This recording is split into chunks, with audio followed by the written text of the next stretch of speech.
আসসালামু আলাইকুম বন্ধুরা, আপনাদেরকে নতুন একটা ভিডিওতে স্বাগত জানাচ্ছি বাংলাদেশের একমাত্র প্রবাল দ্বীপ সেন্ট মার্টিন থেকে। যারা সেন্ট মার্টিনে আসবেন জানুয়ারির এই সামনের কয়েকদিনে, আপনাদের কাছে একটা বিশেষ অনুরোধ থাকবে।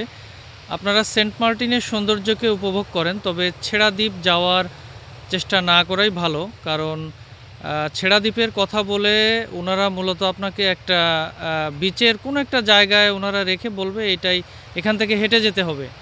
তো এরকম করে তারা আসলে শত শত না হাজার হাজার পর্যটককে আসলে এক ধরনের ধোঁকা দিচ্ছে। হ্যাঁ, আপনি যেতে পারবেন যদি আপনার সেই ধরনের এনার্জি থাকে যে আপনি পায়ে হেঁটে অত দূর যেতে পারবেন, তাহলে বিষয়টা কিন্তু আপনার জন্য ঠিক আছে।